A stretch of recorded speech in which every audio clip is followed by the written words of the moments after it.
I'm Ted Keon, Coastal Resource Director, Town of Chatham, and we're going to present an overview of the Stage Harbor dredging under operation by the U.S. Army Corps of Engineers, Harbor Dredge Murden. Here we are at Hardings Beach, just to the west of the Stage Harbor entrance. The channel is obviously the important navigation artery into our only deep water port, and it has been experiencing extreme heavy shoaling over the past few years with changes along the eastern outer beaches. We're very fortunate that the channel is and has been for many years a federal navigation project, which means when they get funding, which is not always the case, the Army Corps of Engineers is responsible for providing maintenance dredging. The Dredge Murden arrived near the end of August to begin its next round of dredging for this season. It was supposed to have come earlier in the summer, but they had some mechanical issues and then some other priority projects, so we got bumped to later in the summer, but nonetheless they did arrive and did a great job of removing a considerable amount of sand in a very, as I indicated, heavily shoaling channel. This hopper dredge, the Murden, is a sister ship of the Currituck, which is the dredge that had typically been working our channel in the past, but it is in the shipyard for extensive repairs, and this is a newer version, but essentially operates in almost exactly the same fashion.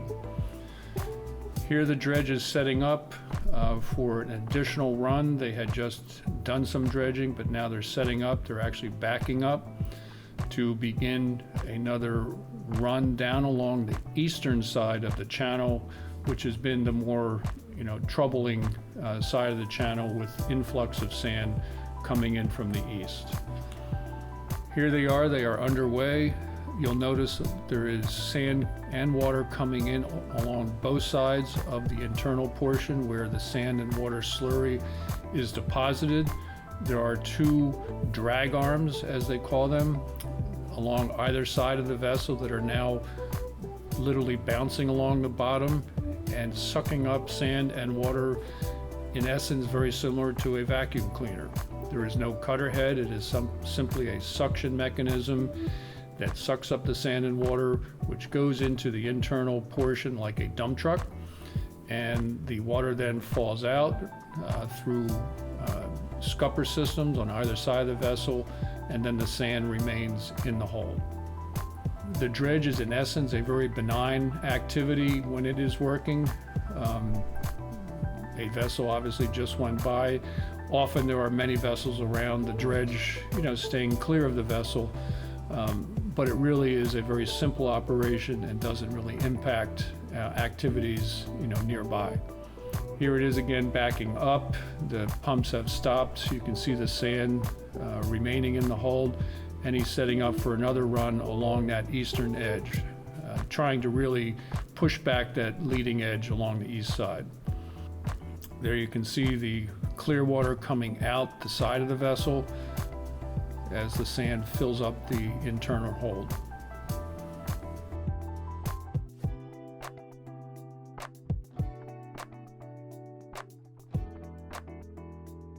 Now the vessel is full. It is heading to the dump site located about half a mile down Hardings Beach, about a quarter mile offshore, a predefined disposal site that's got existing permits for this type of disposal. The vessel holds, when it's completely full, about 500 yards of sand. They've been typically filling it on the order of 300, 350 yards, more typically when it's operating in our channel, mostly because they don't want to have it so deep that when it gets to the disposal site, it's too deep draft in order to operate. This vessel is a split hull hopper dredge, so shortly it will begin to split open. In essence, it's a very subtle, modest opening, and as it does, the sand will begin as it is now. You'll notice that there is more water apparent. They are in the dumping mode right now, and the sand is sliding out through the bottom of the hull and getting washed out as it goes. It's a fairly quick operation, just a few minutes for it to, completely dump its load when it's able. And once it's empty, it will close back up and then head back and do another round. In here you can see the bottom of the vessel is slightly open, the darker water right down the center, and it will close up shortly and steam back for another load.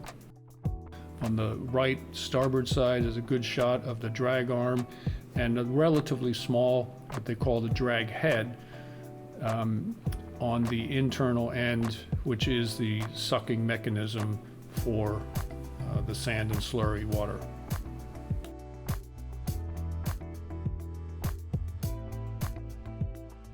And here it is heading back to the channel before they get to the site to actually start dredging.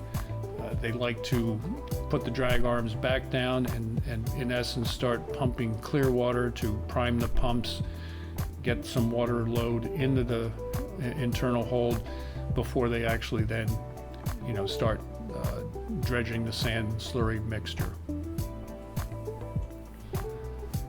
So we don't have the final volume, but it's estimated that they removed approximately 60,000 yards, give or take, of sand, which is considerably more than we have typically been dredging with the county dredge, which we've also been doing in the winter time for the past 4 years in a row. They typically have been dredging on the order of 10 to 20,000 cubic yards.